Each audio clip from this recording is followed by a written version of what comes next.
Part 2 na tayo mga kaigo sa pagtalakay natin ng mga career opportunities or especially yung mga government agencies na pwedeng applyan ng isang criminology graduate or isang criminologist.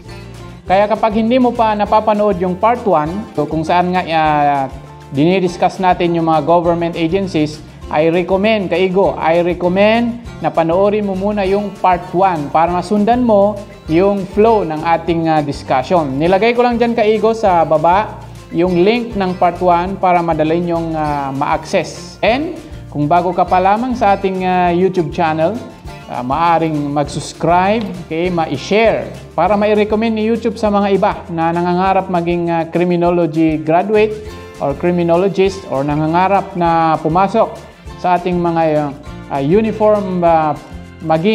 maging uniform personnel just like the PNP, BFP, and among others. So natapos natin yung mga agencies under the Department of the Interior and Local Government.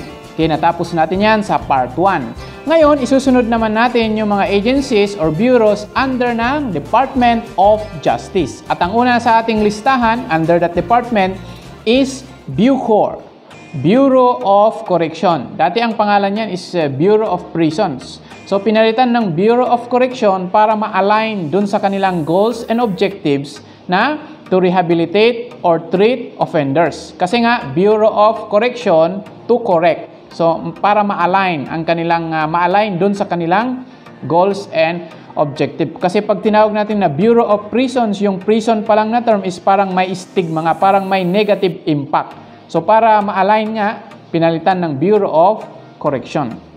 So kung balak niyo dito na mag-apply as a criminology graduate or as a criminologist, so ang BUCOR po is an agency under nga ng Department of Justice kung saan naatasan sila tungkol sa custody and rehabilitation of national offenders. Okay, sino itong mga national offenders? Ito yung mga nasentensyahan ng 3 taon pataas or 3 years or more. Kasi kung less than 3 years, BGMP po ang mamamahala sa kanila. Okay? So ang BUCOR din, ito din ang namamahala sa ating mga national penitentiaries or national prisons or yung mga pambansang piitan. So ang BUCOR po, mga kaigo, is ang kanilang matatagpuan po natin ang kanilang headquarters sa New Bilibid Prison doon sa Muntinlupa City. Okay? So nabanggit ko kanina yung BGMP kasi ang BGMP at saka BUCOR parehas na mga bilanggo ang kanilang sinusupervise. Pero ang BGMP, yung mga bilanggo lang na ang kanilang sentensya is less than 3 years. Pag more than 3 years na yan, ang namamahala po sa kanila is Bureau of Corrections. So yan ang isang pagkakaiba ng dalawa. Parehas po yan in the sense that they are dealing with sentenced prisoners. At good news kaigo, kung ito talaga ang balak mo, especially kung ang height mo is nasa 5'2 lang, 5'1 at 5'0, good news.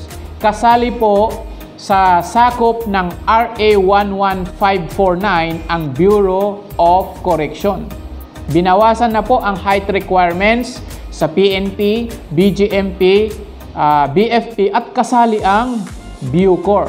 Ganito ang main title ng RA 549. An act lowering the minimum height requirement for applicants of the Philippine National Police, Bureau of Fire Protection, Bureau of Jail Management and Penology, and Bureau of Corrections, amending Republic Act No. 6975 as amended, Republic Act 9263, and Republic Act No. 10575. So, ang height requirement na lang po sa mga male applicants is 5'2". Okay? 5'2". At sa mga female applicants naman is 5 flat. So, good news po kung nasa ang tangkad nyo is nasa mga ganyan. Isa po sa mga author niyan is si Senator Bato de la Rosa. Siguro sinali ang BUCOR kasi former BUCOR chief bagayan. Okay, so ang susunod na bureau under Department of Justice na pwede mong applyan as a criminology graduate is the National Bureau of Investigation or ito yung NBI. Okay. Kung nanonood kayo ng mga Hollywood movies, napapakinggan o napapanood nyo siguro yung FBI. So ang katumbas po ng NBI sa Amerika is Federal Bureau of Investigation. So yan po ang katumbas ng NBI. Kung meron silang FBI, meron din naman tayong NBI.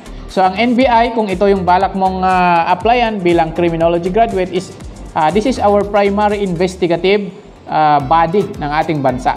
So isa sa mga function po niyan is investigation and detection of crimes. Yan po ang isa sa mga maraming functions ng NBI, especially sa investigation nga, kasi ang pangalan nga nila is National Bureau of Investigation.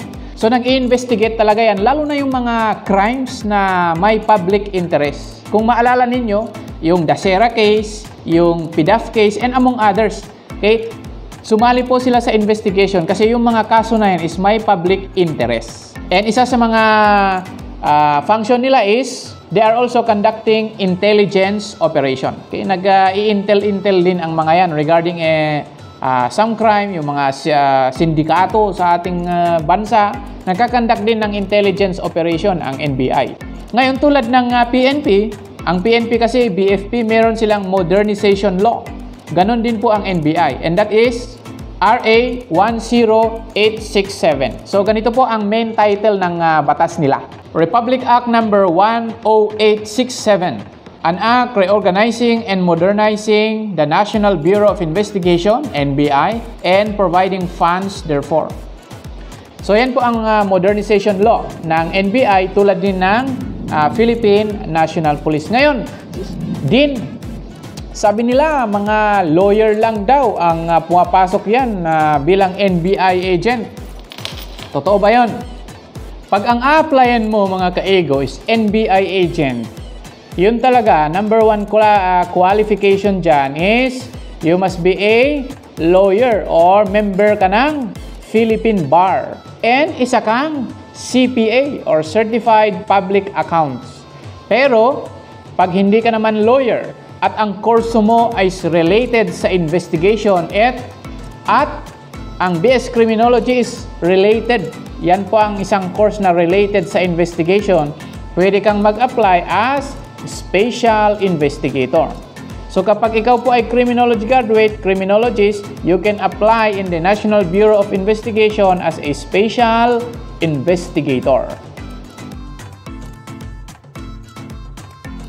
Ang pangatlo na agency na pwede mong applyan under the Department of Justice, ito yung Parole and Probation Administration. Tulad po ng BGMP, tulad ng Bucor, ang function din nila is rehabilitation of offenders. Especially yung mga offenders na first time lang. Okay? Ito yung mga first time lang makakommit ng crime. So ang PPA, sila po ang nagsusupervise sa ating mga probationers, ating mga parolees, and ating mga pardonees. Kasi ang kanilang motto is redeeming lives, restoring relationship. Kaya pag ikaw ay criminology graduate, criminologist, pwede kang maging isang probation officer under the Parole and Probation Administration. So maganda rin pasukan kung ikaw ay criminology graduate, yung agency na ito. At ang huli nating i-discuss na agency na pwede mong applyan under the Department of Justice is yung BI. Ano ang BI? Bureau of Immigration. Ano naman itong Bureau of Immigration? Ito yung Immigration Regulatory and Control Body of the Philippines. Sila po ang primary law enforcement arm ng Department of Justice and the President of the Philippines sa pagpapatupad ng ating mga sariling batas pagdating sa mga dayuhan na bumibisita sa ating bansa. Kasi sa organizational structure kasi, kung makikita natin, meron po silang unit or division. Ito yung tinatawag na Intelligence Division. Pwede po kayo as a criminology graduate na mag-apply dito sa division as an intelligence officer ng Bureau of Immigration. Okay, so ulitin natin ang apat na na-discuss natin na pwede mong applyan as a criminology graduate under the Department of Justice. Una, Bureau of Correction. Pangalawa, National Bureau of Investigation. Pangatlo, Parole and Probation Administration. At ang panghuli nga is Bureau of Immigration.